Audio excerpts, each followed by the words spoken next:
Alright guys and girls, this is Jerningham here, ladies and gentlemen. We're going to be looking at importance of Canada's first homegrown COVID-19 vaccine. So let's have a look.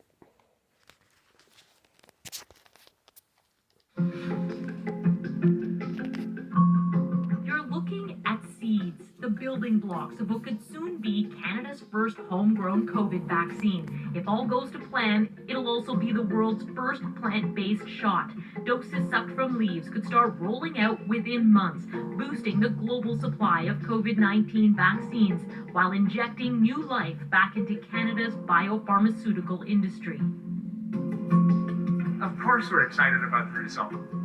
In a news release, Medicago, the Quebec-based company behind the vaccine, just announced positive phase 3 efficacy and safety results, saying its plant-based vaccine showed 75% efficacy against any symptoms from the Delta variant. That's higher than the estimated effectiveness against Delta offered by Pfizer and Moderna's vaccines, as seen in some studies. This is one of the germination chambers. Medicago's chief medical Just doing officer, this Brian quick Ward, video. is eager to show off how far this small Canadian company has come. I think it's extraordinarily important. Over the last 20 years, Canada has actually seen a lot of pharmaceutical companies move out. Manufacturing facilities have left, research facilities have left. We're reversing the trend. From insulin to polio and the development of an Ebola vaccine, Canadian scientists have long been stepping up. The leadership matters a hell of a lot. Mario Posamay is a forensic investigator who served as a senior advisor for the SARS Commission. He insists public health leaders ignored lessons from past crises, and this pandemic revealed decades of neglect.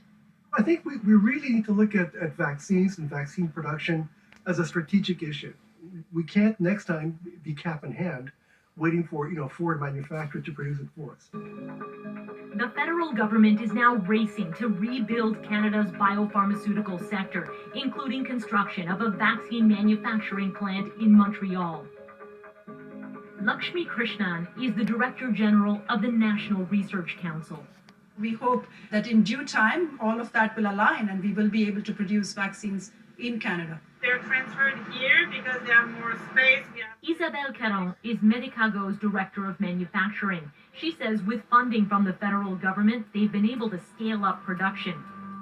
Unlike mRNA vaccines that offer our body a set of genetic instructions to make the spike protein, Medicago's vaccine offers those instructions to plants. Plant cells then grow virus-like particles covered in spike proteins but don't contain the virus itself. When injected into the body, they show our immune system what to stick to and block out. Of course, it's a lot of work to get ready to manufacture a vaccine, but it's an exciting journey. The plant-based vaccine developed in this lab is truly novel. Other labs across the country are now busy too. In Ontario, they're working on a vaccine that can be inhaled. And in British Columbia, a company is now in human trials with an oral vaccine pill. So this will be an optimization batch run. It's early days, but this oral vaccine research is also being sped up by federal funding. Alexander Graves is the CEO of Simvivo. He says a pill that delivers genetic material from the virus to our body would have countless advantages. So the way that we could envision this is that you could actually ship a vaccine directly to somebody's home for self-administration, as opposed to having to go and book a vaccine appointment at a clinic. Medicago is now getting ready to submit its data to Health Canada for final regulatory approval, hopefully building Canada's response to this pandemic while revitalizing the biopharmaceutical industry for the next one. Okay, so Christine, the technology for plant-based vaccines, super interesting, but why is it useful? What's the advantage here? Well, once this technology is established, there's incredible potential. The big difference is that many vaccines require these giant stainless steel bioreactors, and inside the temperature is carefully controlled to grow the key ingredients for their vaccines. And there's always this fear that another virus could get in and contaminate everything.